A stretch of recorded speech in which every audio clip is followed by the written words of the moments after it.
There will be spoilers ahead. Lots of spoilers, so be careful, won't you?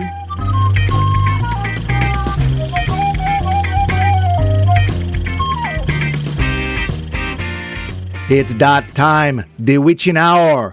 The first half, that we use for good movies, the ones we like, the ones that are worthy. That time's almost up. Soon we got to be working with the bad movies. Them what's a turning and tossing in our minds like chili made from quail, rat, and juniper berries. We don't want this to be the second half hour, do we? We got works to do. Hard work. Because that's the way we do things on Max Mike Movies. Sorry about that. That was a great Polish accent. Probably what it was. The second movie down in our short series, focus on John Cusack. John Cusack. We're taking a look at the Clint Eastwood directed adaptation of a novel based near a real story, Midnight in the Garden of Good and Evil. Good, in this case, is my co-host, that spinner of miracles, Max Minerva Levine. Give us a spell, Max. Jalovman. Abracapocus. Pocus Cadabra? Walla Washington. And I am merely the squirrel of judgment, Mike Flavius Luce. Together, we grab films by the horns and wrestle them into a judgment. Kind of. Flavius? That was the name of the squirrel. Oh, okay. This week is no exception. What is an exception is that we asked you a poll question and you had this to say. Okay, that's not an exception. That really isn't an exception at all. That's in fact you what we write do. these scripts and see how far you go, okay? I do. Oh, yeah, so he does. Poll question. Last week, we really wanted to know what romantic movie couple you wish you could check in on 20 to 30 years later. You gave us some great choices.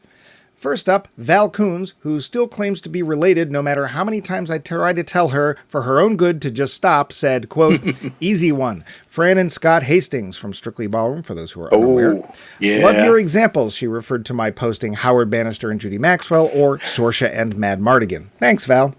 Yeah. We got a lot of background info regarding Saoirse and Mad Mardigan from Kelly Cooper.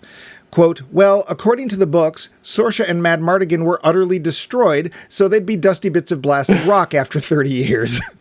But books, plural? Okay. But if we stick with the movies and discount the follow-up books and G-A-W-D, I hope the new series ignores the books written by none other than Chris Claremont based on an outline from George Lucas because they are terrible. Yes, I'd love to see how they turned out. Part of me says Wesley and Buttercup, but that betrays the ambiguity of the ending. Maybe Will Turner and Elizabeth Swann from Pirates of the Caribbean? I'd love to know if Lane Mayer and Kim Darby stayed together from Better Off Dead. I would have enjoyed a follow-up movie about them being awkward college kids in Paris, I think. Weirdly, I'm more invested in Lane and Kim than Lloyd Dobler and Diane Court from Say Anything. Victoria, you know them? Yeah, I saw the Better Off Dead a long time ago. It's one of his John Cusack's early, very goofy teen movies. Oh, not with Goofy in it. Okay. Kind of too bad, really. I think I would like to see a movie starring John Cusack and Goofy. Goofy is such a diva. He'd want top billing and more money. That's true. Victoria Grant was also too good for King Marchand, but I admit I'm curious, Victor Victoria, end quote. Thanks tons, Kelly. Lots of great info. Oh, what do you mean? You think Julie Andrews was too good for James Gart? Oh, yeah. Okay, never mind.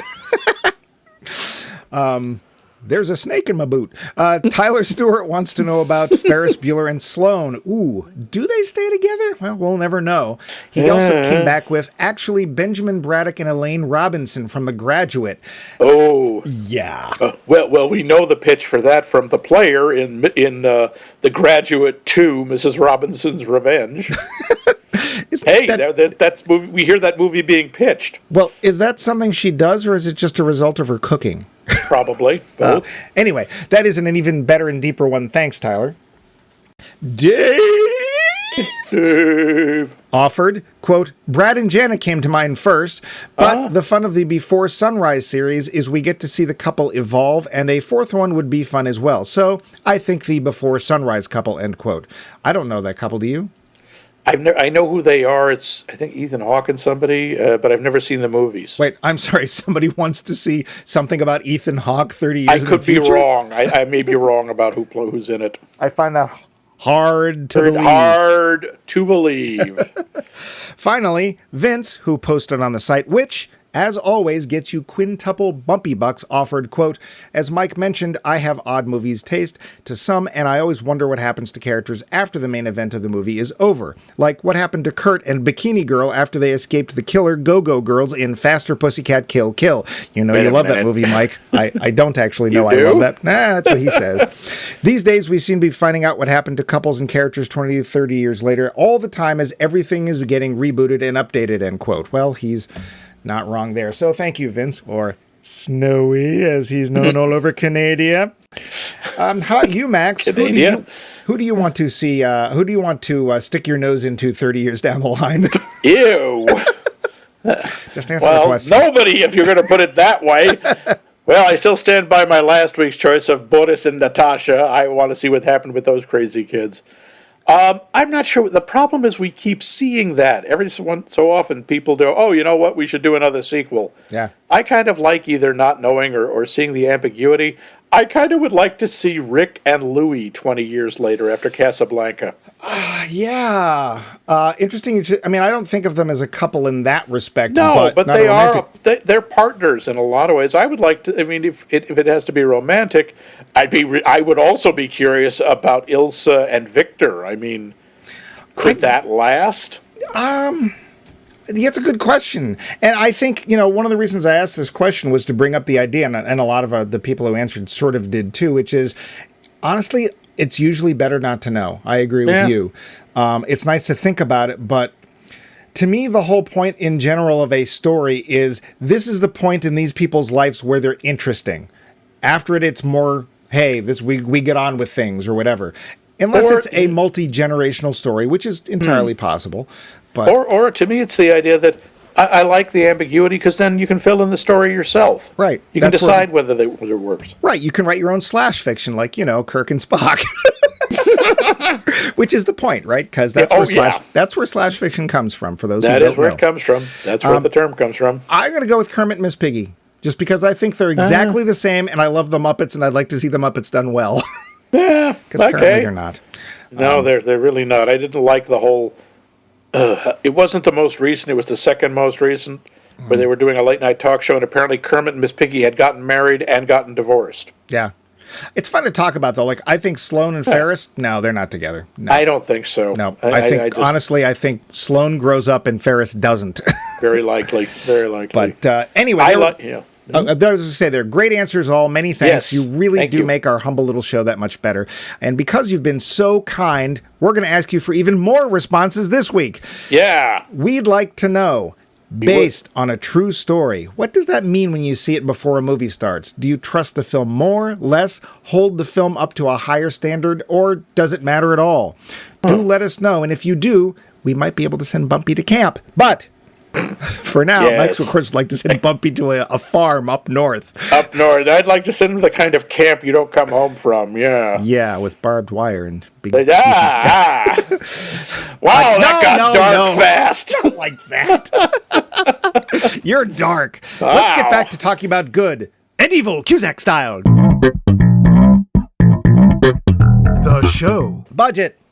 $30 million. $30 million. Take, Max, take a guess. 45 million. 25.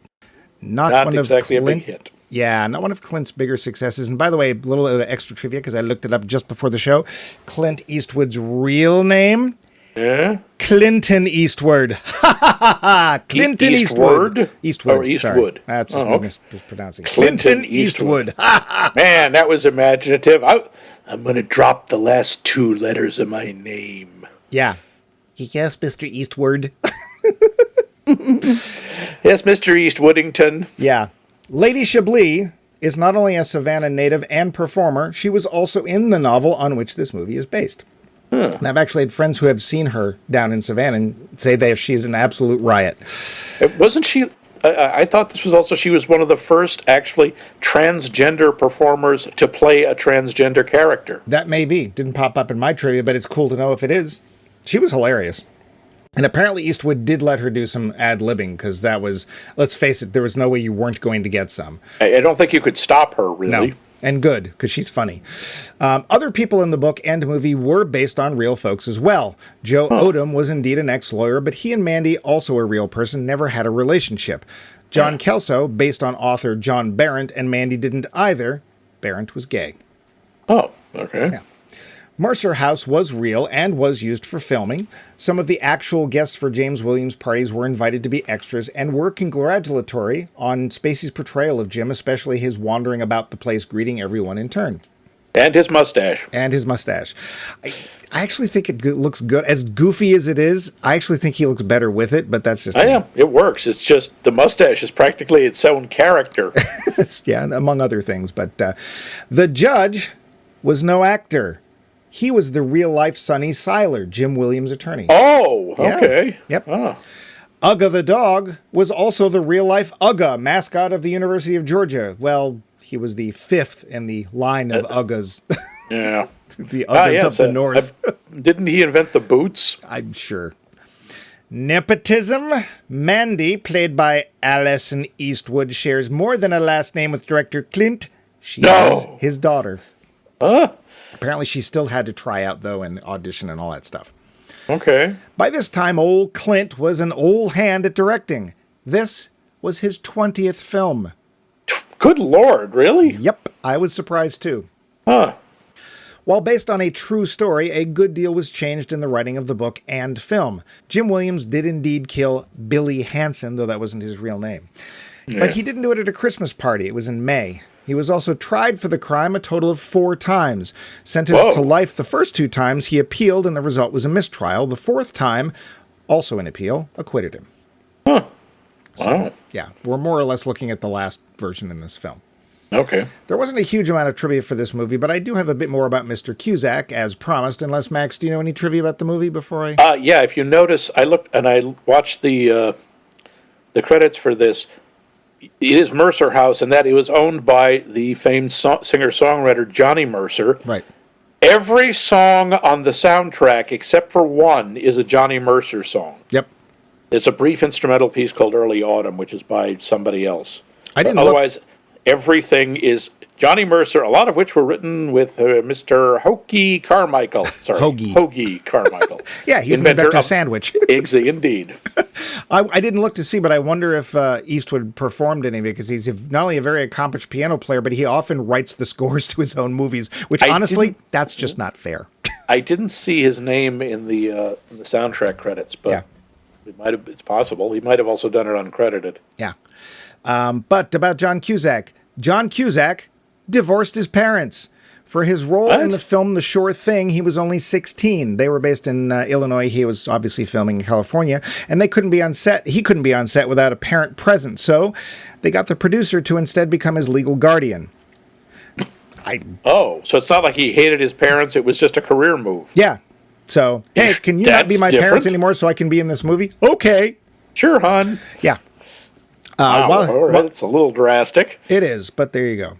While he's never been married, he has gone out with some rather high-end names, such as Pamela Anderson, Uma Thurman, and Minnie Driver. Wow. According to I cannot picture him with Pamela Anderson. What did they have to talk about? I can think of 2 things. That was horrible, but that was probably awful. True. Probably factually accurate. According to the actor, though he starred in nearly 80 films, he thinks only about 10 of them are any good. Which 10? Oh. Only John knows for sure. We'll learn more We'll learn some more about him next week, but right now, it's plot time.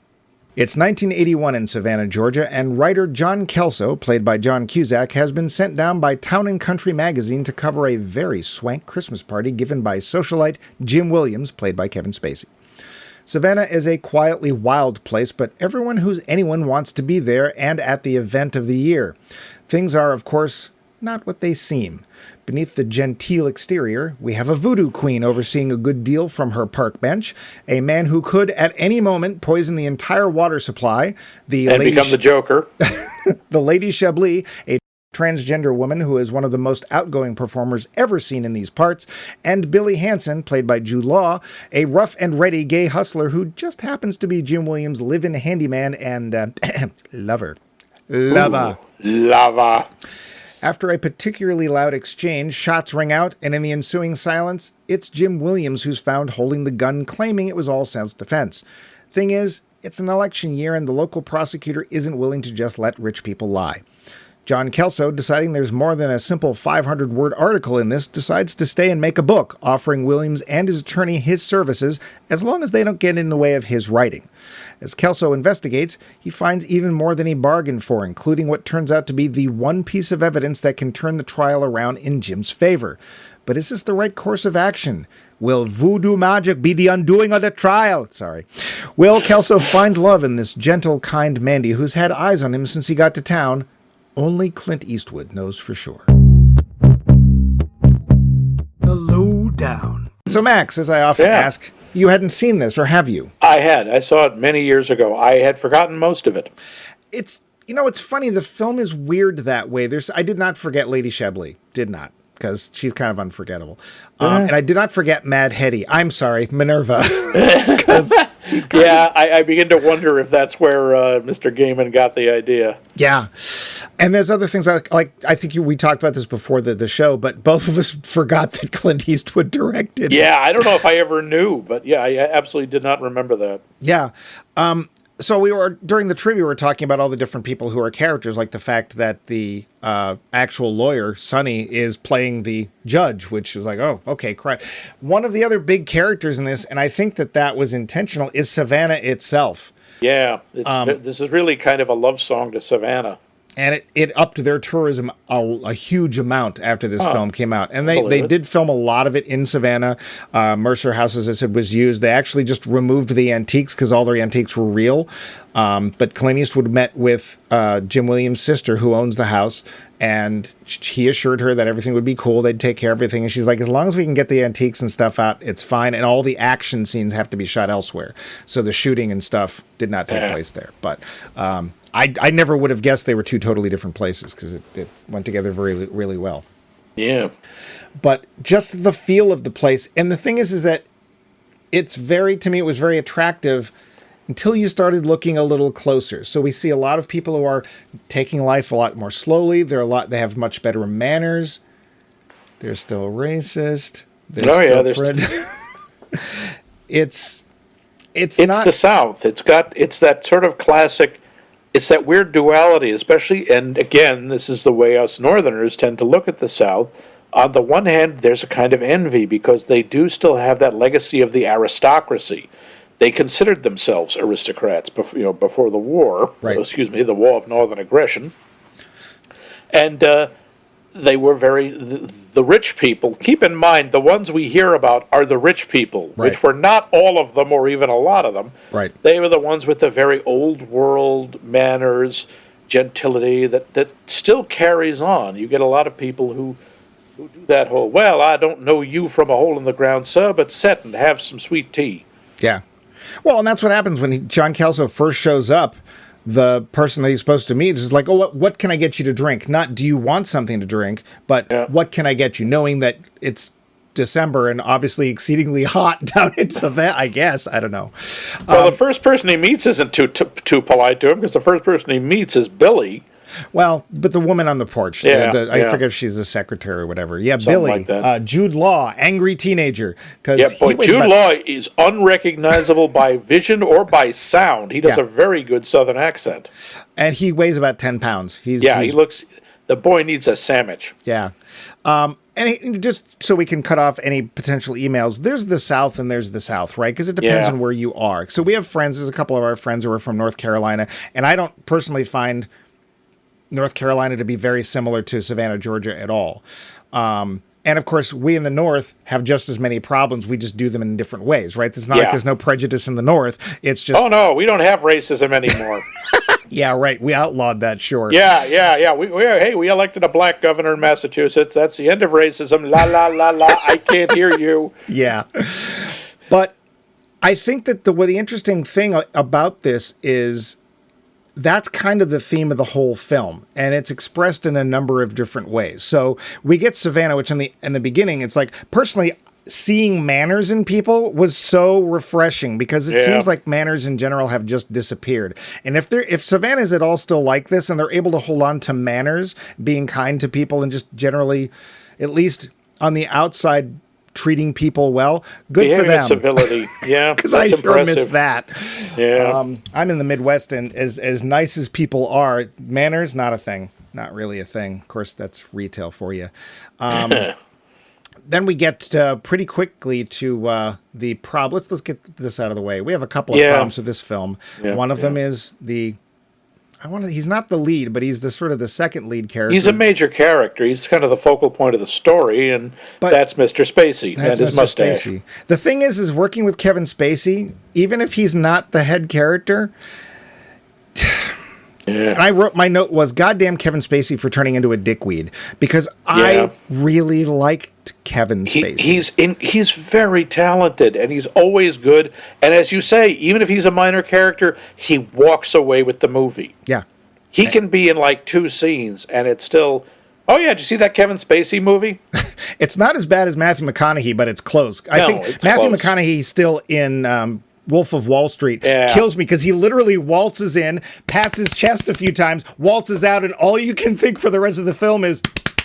That's right. And I think he got a best supporting actor nomination for being on screen for 5 minutes. Yeah. And, so Kevin Spacey is a problem, because it turns out that apparently Kevin Spacey is a horrible human being. Although, and I forgot this too about this film. This film, in a way, is very prescient when it comes to Kevin Spacey. It's very uncomfortable, because one of the things they point out is that he's having this relationship with Billy, who is about half his age. Yeah, and he's pretending not to be gay, or not telling people he's gay. And he's obviously, we don't know what the actual relationship, and I'm using that in the sexual way, is like, but... it seemed kind of shady. And of course, what happens is when everything comes to light, admittedly, Kevin Spacey hasn't killed anyone that I know of. I don't think he has, but when that comes to light, what happens? Well, Jim Williams goes to trial. People who used to know him no longer will talk to him or about him. And what happens is Kevin Spacey comes to trial, and people won't talk to him. And there's some really uncomfortable parallels with reality. Yeah. 25 years in the future. Yeah. So if you are somebody who has trouble separating artist from art, which we've talked about many times, especially with Kevin Spacey, this is a warning. This may not be a film for you. I personally was like just sort of cringy going, oh yeah, forgot about this. Yikes. It didn't really affect my viewing of the film. No, not too much, but it's, except when they keep doing the things with Billy and pointing out the age difference, that takes me out of the movie a little bit, because I'm going, yee, parallels. Yeah, quite honestly, Billy's older than a number of the people that have accused Mr. Spacey, especially recently, because he's back in the news. Whee! Yeah. But the other, of course, is director Clint Eastwood. His politics, they're not my politics, let's put it that way, and some may say that some of the things that he seems to stand for are not exactly humanitarian. Yeah, but there's a difference between disagreeing with someone politically and there being a criminal. Yes. Kevin Spacey allegedly hurt people. Right. Clint Eastwood is, well, we just don't agree with him. Yeah, not at all. The sad thing, and this is also the same thing with Kevin Spacey, I tend to really like Clint Eastwood as a director. I think he's actually a really good director. Very good. $1 Million Baby was terrific. And I didn't want to like that film. It's like, here's a film about women boxers. Well, there's things that I have absolutely no interest in. And that was the one year that I watched all of the nominated films, and I was like, my choice? $1 Million Baby. Now has it got a chance? Oh, it won. Yeah, Clint Eastwood. I liked Gran Torino, or at least I thought it was good. I don't know if I liked it, but I thought it was a very well done film. I really liked, was it Clear and Present Danger? Was that him as the old CIA agent, or Secret Security? No, I don't think so. No, not Clear and Present Danger. That one. Oh, the one? You know what I'm talking about, where he plays the old Secret Service agent, which I really liked. Going up against John Malkovich. Yep. That was really good. So I tend to like, he's sort of in the Line of Fire. In Line of Fire. Yeah. I don't know. Did he direct that? Yeah, I think he did. I think Okay, that's actually that the was one. terrific movie. I think that's the first one where I said, "Wait, he did the soundtrack. He can play he can write music too." Yes, That's Son of a Gun fair. can actually play the piano, and he plays it well. Yeah. But they were getting back to this movie. Yeah. So if you have trouble separating Yeah. art from artist, that's fine, and I understand that. We understand get that. it. Don't watch the film. Spoiler. I think it's worth watching, but we'll get to whether that's a good thing or a bad thing later on because we like to keep a surprise. We're so good at concealing our opinions of the movies until the end. Since we're talking about actors and stuff, let's go on. So Allison Eastwood, Yeah. I think she does just fine. She does a decent job. I don't think she's brilliant. No. But she's as good as anybody else. She holds her own with everyone else on screen. And there's this one scene in particular I really like. It's obvious that Mr. Kelso is sniffing around, shall we say. Yeah. And it's also obvious she is at least interested, but she's also... She's wary. She's wary, as well she should be. Because he's only supposed to be in town for 2 days to write an article, and it's very plain that she's not interested in a one-night stand. And there's a scene where he goes in to buy flowers, ostensibly for Lady Chablis. Yeah. And she works there.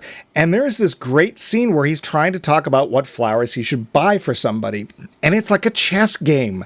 Yeah. And she's like, well, there's roses. And he's like, yeah, that's a bit too much. And it's like, well, what about these flowers? And finally she says, what is it? It's not pansies. What is it? I thought it was pansies. No, it wasn't. There's some other flower. But she's like, these are nice, they're cute, but you keep them for a week and you throw them away. And she's like, those would be pretty good, but we don't have any of those. Which is this great way of saying, the sex might be nice, but I don't want just sex. So yeah, I mean, at one point she says, how about whatever these are? She says, I don't know, perennials might give the wrong impression. Right. She's like, like you'd be around for a while. I really liked that scene. That was a nice touch. And she did it very well. And actually, the thing I like about her character is she always, to me, feels in control. Like, the relationship's only going where she wants it to go. John wants other things, and she's like, no, I'm not doing that. Although she still's the one who shows up. She knocks on his door. He's like, who's that?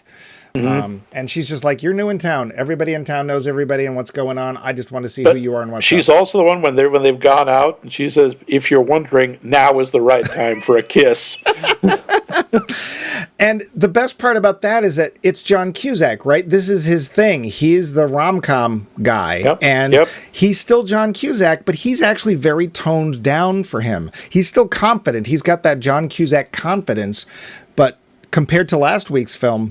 Yeah, he doesn't drop a lot of one-liners. He doesn't talk as fast or as frenetic, and he's not quite the lovable, slightly dorky character that he is in some of the other movies. No. He's someone who, as you say, he's been burned. He's divorced and he's very kind of gun shy, and as Miss Minerva, who is I think my favorite character, says, "You don't think anybody loves you." Yeah. He's like, well, how you just met me? He says, yeah, you just think nobody loves you, but you're wrong.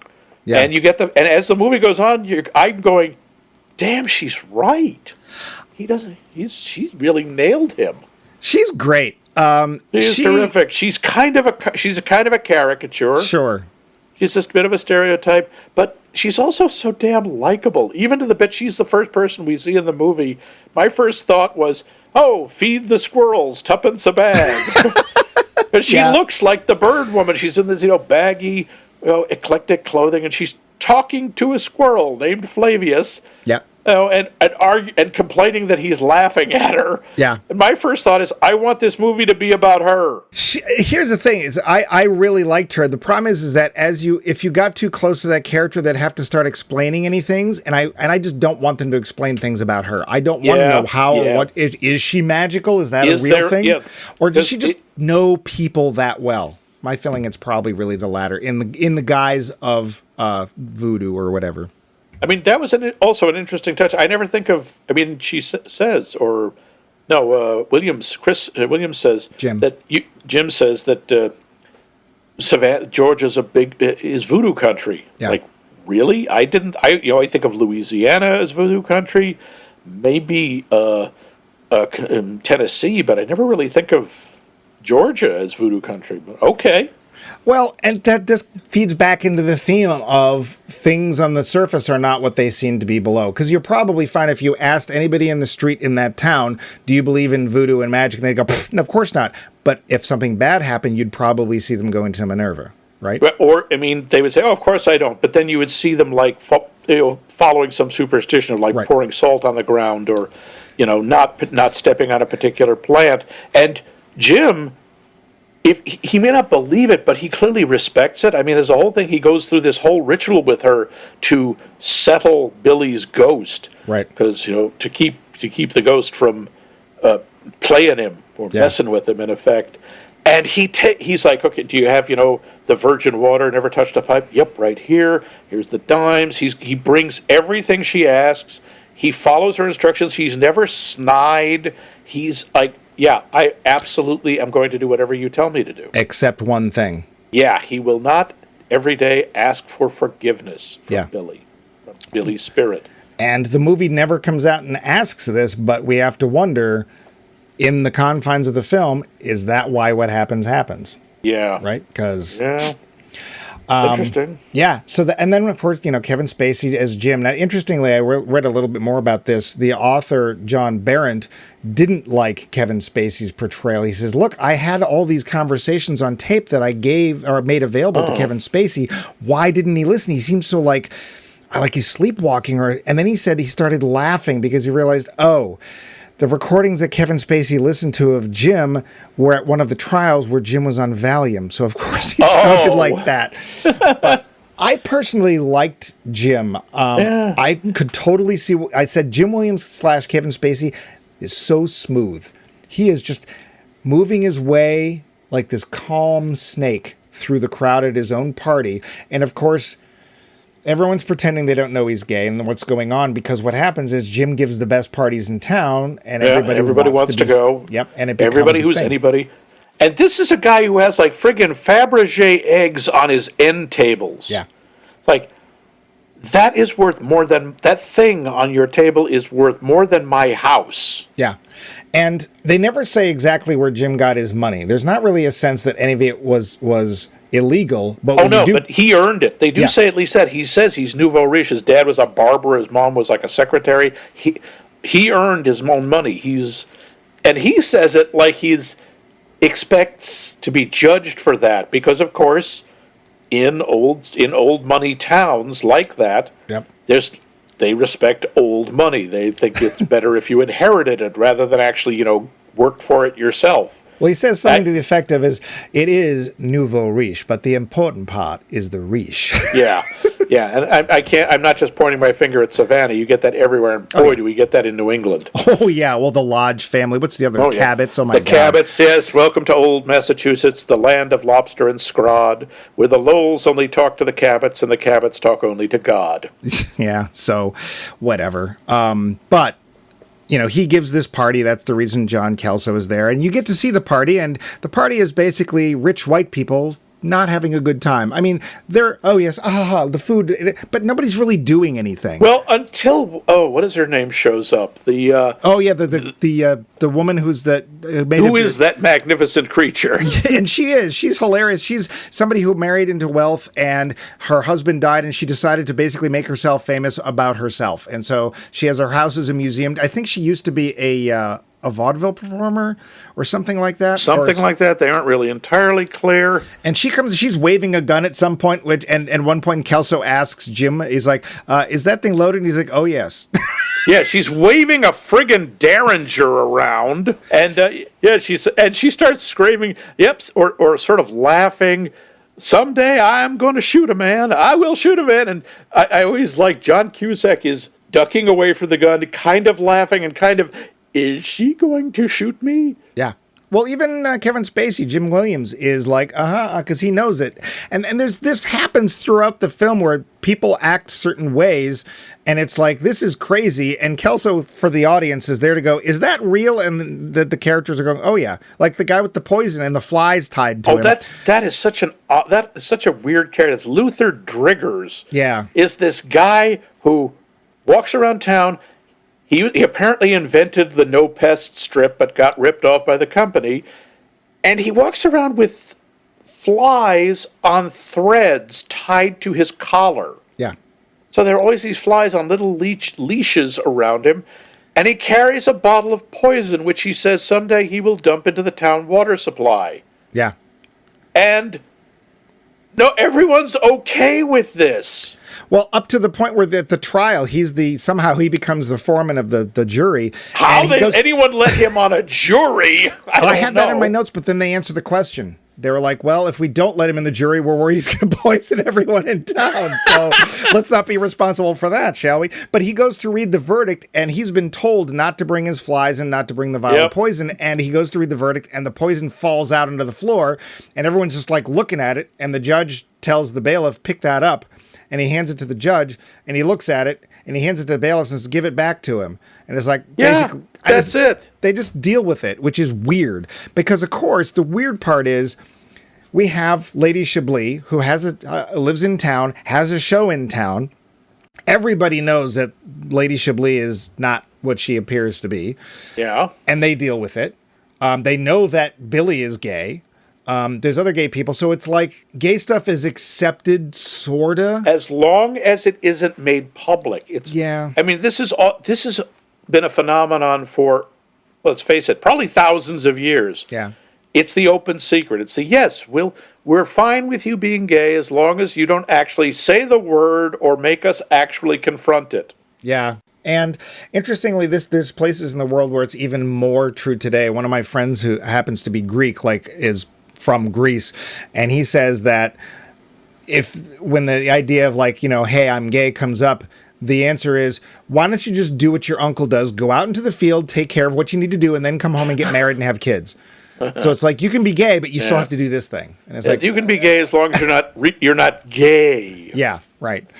And I know there's been some things like that in Japan as well. At various points, it's been fashionable, but they still don't really expect it to be real. You can behave gay, you can act gay, you can probably even have gay relations, but then you get married and have children, and you become normal. For God's sakes, don't tell us about it. Yes, we don't want to hear about it. Yeah, I do like some of we said John Cusack doesn't have a lot of the one-liners. No, but he did have a great line when he's trying to convince his agent that he wants to stay and follow the story. Where they're all heavily armed and drunk. New York is boring. Well, one of the first things that happens is he gets invited to this party by this guy, Joe Odom, and talk about somebody who's barely on screen, but you're like, I want to know more about him. Yeah, Joe this Odom, guy? What does he do for a living? Nobody knows. He used to be a lawyer, but now he seems to just make his living by breaking into people's houses, throwing a party, cleaning up, and leaving. Because that's all he does in the film. There's even one point where this car that John Kelso has bought has died, and who comes by in a horse-drawn carriage but Joe Odom? And he's like, oh, do you need a lift, son? And it's like, huh? Sounds like a dead battery to me. But when the police show up, when there's been the shooting in Jim's house, and there's Odom with a canapé. He's got a damn tray of appetizers he's wandering around in the crowd with. And you're pretty sure he got the tray from Jim's party. He somehow snuck in and got it. Now it's an event. And the first night Kelso is there, he gets pulled into this party that Joe's giving a few doors down. That is a house that ostensibly he is house sitting for, and he's taking care of the plants, which are obviously not being taken care of. But when Kelso's like, yeah, okay, I've met some people, I need to go and sleep. And he had a drink. And Odom's like, oh, no. If you leave after the party early, you have to take a traveler. And so he takes his drink and puts it in one of those red solo cups.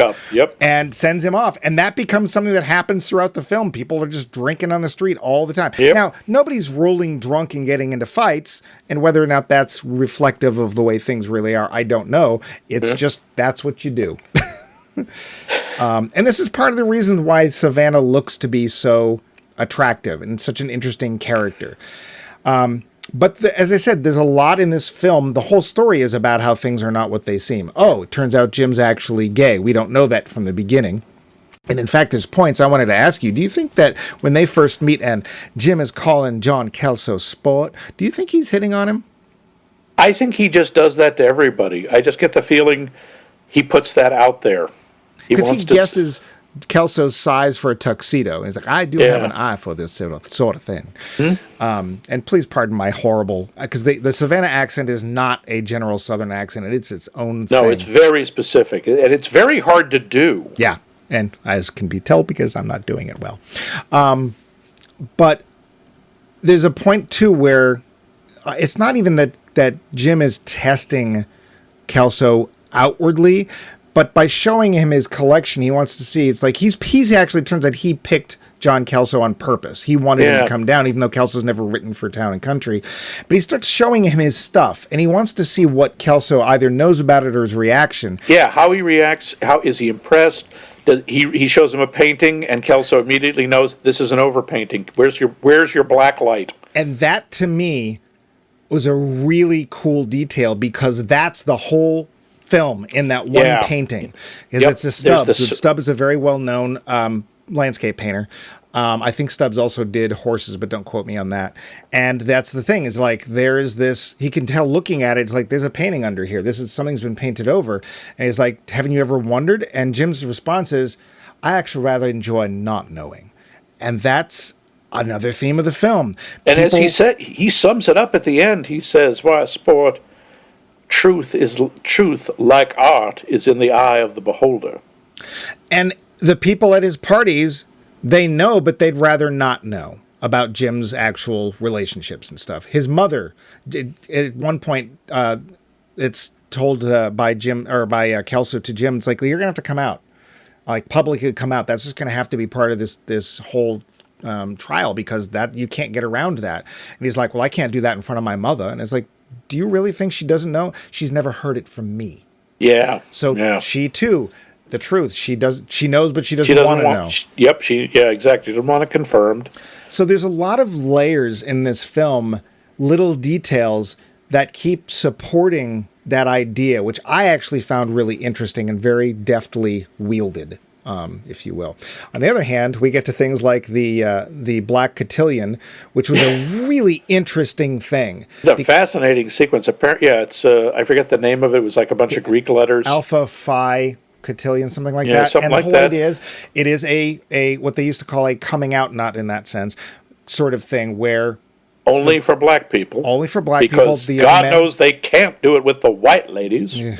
Because there's a white lady card game thing, too. The Married Ladies Card Club. Yeah, and John Kelso's not really invited, if you know what I mean. But they go to this cotillion, and... Lady Chablis, who is begging she wants to go. Oh, take me, John. Take me. It's so cute, the way she's harassing him. I want to get back to her, but the cotillion, the one thing, the guy that they're sitting with, his name is Phil. Phil is hot, I'm just saying. But they're all the young men are dressed up in full tuxedos. They're wearing white gloves. The women wearing gloves, and they're in their, those... coming out dresses. The virginal presentation, because that was what it was. Like, we're marching out the girls of marriageable age, so they may be purchased, or the arrangements may be made with their fathers. Or it's just, hey, we have society too. Why can't we have this? The answer is you can, and you look just as silly as white people doing it, especially when the string quartet decides to play La Bamba. Yeah, that was kind of painful. But the dancing is hilarious, because it's a bunch of, I hate to put it this way, but it's a bunch, they're all doing white people dancing. Yeah, they're dancing exactly like extremely tight-ass white people. And the sad thing is, you can tell that all of them, they're all kids, they're all high school kids or early college kids. They all really just want to break out and start really dancing, but it's like, this is what society wants. Their society wants them to look good and be proper and upstanding. And then, like a whirlwind... Lady Chablis shows up. Everyone is in, it's a black and white ball. They're all in, black tie, white jackets, white. And she is in this vivid electric blue, fabulous dress. Bedazzled, sequin, and it's friggin' gorgeous. Yeah. And she just, there's no room for her. She friggin' makes room. Yeah. And she doesn't say she's there with Kelso. She says she's there with her cousin, who she picks a name off the program. Yeah. Then she just drags the young man from the table off to dance with her. And he's like, I don't know what's happening, but I kind of like it. Who, Phil? Yeah. Yeah, Phil's interested. Into it. Phil can't figure it out. And to be fair, I want to say that if you as a director, Clint Eastwood wields Lady Chablis exceedingly well because she could so have taken over this movie. She is such an interesting person. She is so funny. They actually do show one of her performances. The only thing I have to say is they'd never make it clear how Kelso finds out about her. He just starts, like, literally, it's like, oh, I'll start looking into this for you. And the next scene, he's going to her house. And it's like, huh? But she apparently used to live with somebody that had a relationship with Billy. And Billy dealt with drugs, and sometimes they held his stash. Every scene the Lady Chablis DeVoe is in is hilarious. She's wonderful, but she's never that frantic kind of Robin Williams, I'm taking over. She's not a clown, is the thing. And that is, again, I have to give Eastwood credit for that scene because it could have been so over the top and so painful. But the thing is, the way she's dancing like she wants to dance. You know, she's shaking that booty. She's really good. Yep. And at first, no one knows what to make of it, and the kids and the parents are starting to get like, hey, this is, I kind of like this. Oh, so this is what fun is. Oh. And especially the men and the women are all kind of glaring at their husbands because they're like, yeah. And Phil is getting into it. Boy, is Phil in for a surprise. Yeah, Phil is probably going to be in for a surprise, but all of them are like, yeah, oh my gosh, that's right. You can have fun at a dance. I forgot. Yeah. And it's amazing to watch. And because, again, it could so easily have been awful, and it isn't. No. And Kelso, basically, at this point, he realized she's kind of making fun of everybody, and he's like, I can't do this. I was invited here. Yeah. They know that I know you. So he makes her leave and has to basically, promise her this, that, and the other thing. But she's also just like, I don't have to listen to anybody. I don't have to listen to you. I'm not going to do what you're telling me to do. And he's like, look, if we do this, can we do this? Okay, fine, I'll go. But she's great, and apparently in person, I don't know if she still performs or not. But no, she's gone. She died a few years ago. Oh, that's too bad because she is a hoot. And friends of mine saw her when they went down there and said she was just as much a hoot in real life. I want to go back to, if we can cycle back to Jim. Sure. So we're watching this film. I don't know if you had forgotten the ending or not when you were watching. I couldn't remember. Do we? John Kelso does, but do we as an audience ever really trust Jim? No, not at all. I'm wondering if we're supposed to. I don't think we are. He's so fixated on some appearances, and he says truth is in the eye of the beholder. It's what he wants it to be.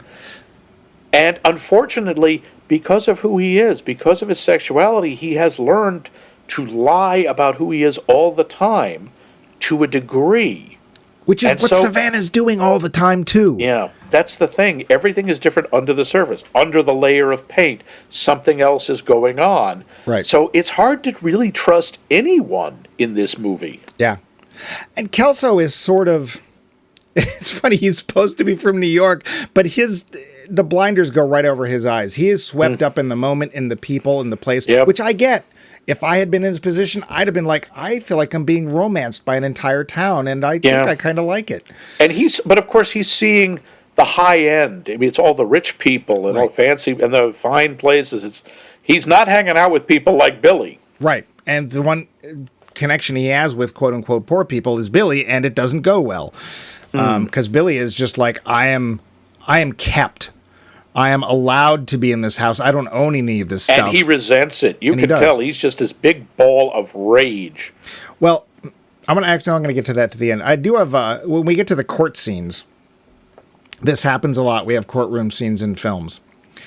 For the brevity of the film, we don't wait an actual period of time that would have occurred between when he was arrested and when he was brought in trial. They do say they're going to fast track the trial, but that means a month. Well, in this case, it's like 5 minutes. Yeah.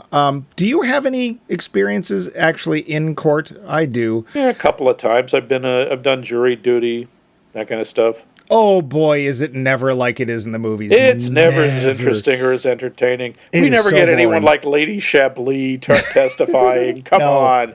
I'd volunteer every week for jury duty if I thought we'd get Lady Chablis every time. Hey, it's cheaper than going to the theater and just as fun. Yeah. Yeah, I have been called for jury duty more than anybody I know. I've been called in states that I didn't even live in anymore. They apparently wanted me so much. The last time I was called, I wished I had got it. It was in a federal grand jury, and it looked to be really interesting. Yeah, but those can last for months. No, they said about a year and a half. Okay. It was 1 day a month. Big deal. I'd have gone. It sounded interesting. I wanted to go. In fact, I even said when they have you stand up and say who you are and what you do, I said, hey, I don't work Thursdays, which was the day. So I could do this. And there were lawyers who came up to me afterwards and was like, yeah, we tried to get you in there, but the judge just wanted to pick the first people, and I was way at the back. But I've been a witness. I got called as a witness twice. Once I actually had to testify, and I had to rephrase the question the lawyer who called me into court because his questions didn't make sense. And it's just boring. Yeah, but that's true of every courtroom movie. It's always more dramatic and more interesting and takes way less time. Yeah. That is true. By the way, I recognized Mr. Tucker, the man who's sort of who knew Billy's friend, who was testifying that Billy was gay. Yes, and he too. Oh, that was so heartbreaking because it finally, basically, he's asked. It's like, oh, did you ever have a relationship with Billy? And it's like, well, a couple of times, but I got out of it. Or it's like he's like, I'm not a fairy. I got over it. I got out of it. I got out of it. He's like, yes. How long ago? About 3 weeks. Yeah. Like, okay. This guy is poor in for bastard. A life of hurt. Anyway, who is he? That's Michael Rosenbaum, who is probably best known for playing Lex Luthor on the show Smallville. Wow. Yeah. There's a range. Yeah. I guess I'm pretty much through my notes. There is one or two things I want to ask during the wrap-up, but how about you? There again, just think about Lady Chablis and the some of the lines. John wants to get into the morgue to check something about the evidence. They want a distraction, and his line is, "Who do we know that could cause a commotion?" It's like, oh, come on. And literally the next second, it's like, my water broke. He's carrying her in, and she is just like confusing the hell out of the hospital staff. And the doctor's like, does it hurt here? No, lower. Yes, right there. You found it. Okay. Yeah. Yes, and it's like, hey, what are you doing here? Oh, I came in with my mother, and he's pointing at her. And nobody questions it. No, and I do really like, again, Miss Minerva. When she just has she's clearly the only one who genuinely knows what's going on in the world. From her rather peculiar position, I still like, you're looking for answers. There ain't no answers. Yeah. And at the end, I just think it's so sweet. She says, I love you, and I'm not alone. Yeah. She reminds me, there's a description. I've watched a lot of Miss Marple TV shows. I like Miss Marple. I don't know why. And there's one point where they describe how Miss Marple is able to do what she does. And they say that she looks at the world through the prism of the village in which she lives. In other words, the example of every type of person that she could meet in the world exists in her village, and by looking at them and really scrutinizing them, she understands people in general. And to me, that's what Minerva's doing. Minerva just understands people better than just about anybody. And it's not really, I don't think that even we're supposed to think there's real voodoo magic. Although they do kind of imply it at the end. There's, yeah. But it's we're going to talk about the end, those last couple scenes? Let's wrap up and we'll talk about the end. Okay. Because that's one of my questions is going to be in there. But okay. The roundup. So Max. Yeah. You didn't remember this film. You saw it a long time ago. Not. I did not remember a thing about it. I just knew Kevin was in it, and I knew John was in it. And did that make it easier to watch because you didn't know what was happening? Yeah, kind of. So what did you think? I think it's really well made, and considering it's 2.5 hours long, it doesn't really feel like 2.5 hours. Again, I got to give props to Clint Eastwood. The pacing and the direction is really good. Well, the pacing feels very Southern, doesn't it? But it's not. It's relaxed, but not slow. Yeah. And the characters are all interesting. I think the performances are interesting. It paints a really interesting picture of Savannah. It does kind of make you want to go there. Yeah, but I think it's really well done. Again, there's the discomfort about Kevin Spacey. And how this film kind of predicts his life. Mirrors some of it. 20 years I later. like the music. I also like at the end, I'm going, what is that singer? They're singing another Johnny Mercer song over the credits. It's Skylark. Well, why is that voice familiar? I looked it up. That was Katie Lang. Oh. Yeah. Huh. So the question I wanted to bring up is, we'll get to, I like this movie a lot. I've seen it a number of times. Okay. I like Savannah. I like the portrayals. Yes, Kevin Spacey is a problem. Clint Eastwood's politics for me are a problem. And I forgot, again, there's no credit to the opening of the film. It just starts, which is great. And I forgot, and that Clint Eastwood does this occasionally in his films. It's like, it's like, oh, Clint Eastwood? What is he doing here? Doesn't he do those spaghetti westerns? What the hell? I think it's very well directed. Again, like Max said, I think the pacing is very Southern. We're not doing anything in a hurry, but it's interesting. You find all these cool people, these cool places, these traditions that maybe we don't agree with, but you realize that the people doing them don't necessarily agree with them either, but they don't know how to not do them because then they wouldn't look good to other people. And the whole idea of layers is just all over and over in this film, and it's deftly sprinkled like little breadcrumbs, and it's never hit over the head, but there's the appearance doesn't equal what's below is just shown in so many different ways. And I really like this film. Here's the thing. So this is going to be a spoiler, big spoiler. If you want to see the film and you haven't seen it, we are going to talk about the actual ending of the film. Yeah. So we find out, or we pretty much guessed, that Jim Williams killed Billy, and we guess that it wasn't exactly self-defense. And it's a little murky. Basically, Billy did not actually fire a gun at him, but only because the safety was on. He pulled the trigger, and then while he's fumbling the safety off, because not everyone knows where the safety is on a 1942 German Luger, good heavens. It's on the barrel. Jim grabs his own Luger, I don't know what's with all the Lugers, and shoots him. 3 times. Shoots him, that's becomes a little problematic, although again, that has often been ruled in self-defense because you get what's called blood simple. You go a little nuts. You shoot someone, you're still scared, your adrenaline's up, it's hard to stop shooting. But he shoots him when he's down. Right. Well, this is the only issue I have with Kevin Spacey's performance. The first shot looks like fear. The second and the third don't exactly look like fear. Yeah, then you just think he really wants him dead. Well, and here's my question. So technically, if we exclude, he basically gets off on a technicality. Yeah. So they are talking about how the fact that there's no evidence that Billy shot, and of course there was no gunpowder resin on his hands, but it turns out his hands were. It doesn't matter, really. Do you think because of what we see, this is the one part where Jim kind of gets delusional. He's like, "Yeah, I think I'm going to come out and tell them that I'm not guilty by way of having committed the crime." And it's like, "You're going to do what?" No, and Kelso literally has just handed to him the piece, or he's actually handed it to the lawyer, and Jim doesn't know yet, but he's handed the piece of evidence to the lawyer that says that you can't be tried because they screwed up the evidence.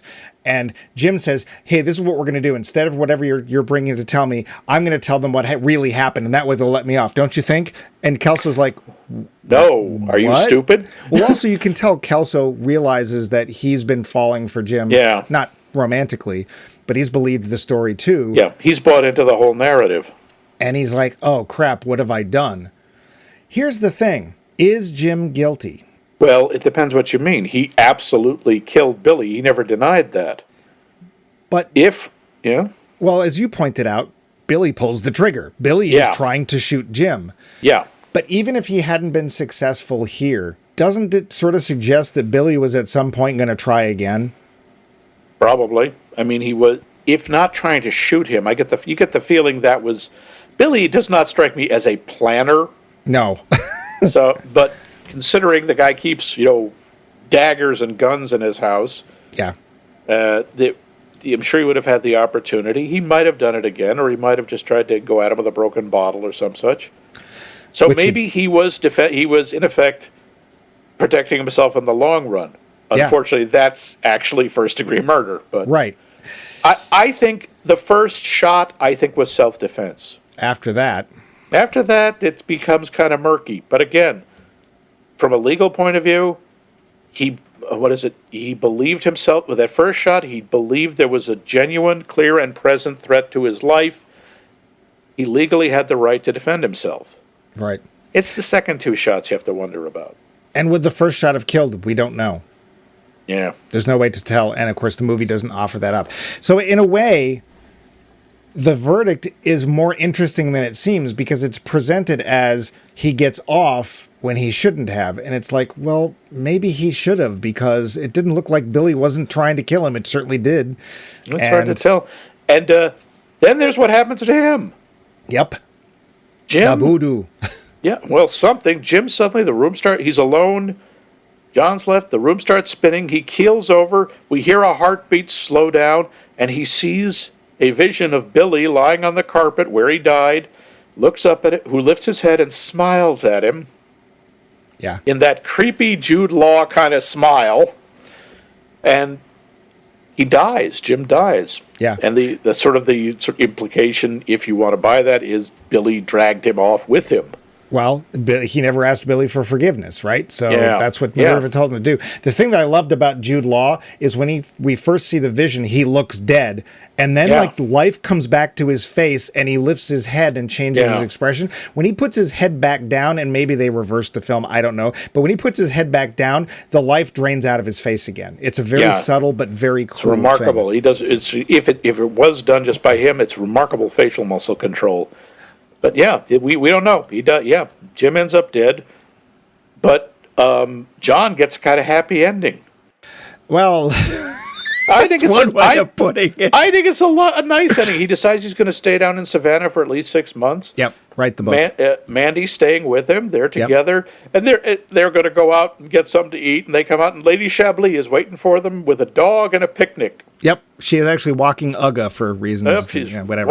walking the Georgia Bulldog, and they just head off to the park. Oh yeah, and they run into one of the other odd characters you didn't mention, the guy with the invisible dog. Yeah, he gets paid for walking. He's Patrick. paid $15 for the dog for walking the dog, Patrick, who died many years ago. But he still either he wants the $15 or, as Jim says, when John asks, well, why does he do it? He says, why doesn't he just stop? He goes, well, who would walk Patrick? Yeah, lovable Georgia, but Savannah. For Cusack, definitely a different role than Say Anything, showing a little bit of range here. But before we find out what we're going to watch next week, we have to talk about that poll question, which we would like you to answer. We would like you to know. We would like you to know. We would like to know from you. We'd like a trip to Europe. Oh, who wouldn't? Based on a true story, what does that mean to you when you see it before a movie starts? Do you trust the film more or less? Do you hold that film up to a higher standard, or does it matter at all? Please let us know, and you can do that through email. You know that thing? It's a telegraph? I don't know. Anyway, us at maxmikemovies.com, which suggests that we have a website, which we do, which is maxmikemovies.com. You can find all our episodes there. Leave comments about that particular episode, an earlier episode. Give us suggestions for future shows. Whatever you'd like to give us, we will print it out and make bumpy bucks out of it and offer up prayers to Damballa or Baron Samedi or one of the other voodoo Loa. I don't think we're going to do that. Come on. But you can always do that on social media, such as Facebook and Twitter, because it's still safe from Elon for the time being. And wherever you listen to podcasts, we're probably there, be it the Apple, Google podcast apps, or iHeartRadio, or Amazon, or Spotify. My favorite, Fred's Podcasts. There is no such thing. There is now. Well, Max, you're breaking up. We have to fix something here. Hang on, something's wrong with my fidelity, I think. Yes, we need a higher fidelity, high fidelity. In fact, we need a high fidelity so much. I see what you did there. What a segue. Yes, we're moving ahead and chronologically with Mr. Cusack, just a few years. Actually, I think it may be one. We are going to High Fidelity, a sort of move back to the John Cusack as rom-com Casanova kind of thing. Kind of. This is a film that, quite honestly, I have special feelings for because although it's a record store he owns, it feels a lot like the comic store he used to work in. Yes, he plays Rob, the owner of a comic store, or a record store. And hey, even though this film was 20 years ago, vinyl's a thing, and the hipsters are even worse now than they were then. Yep. So do join us next week for some high fidelity.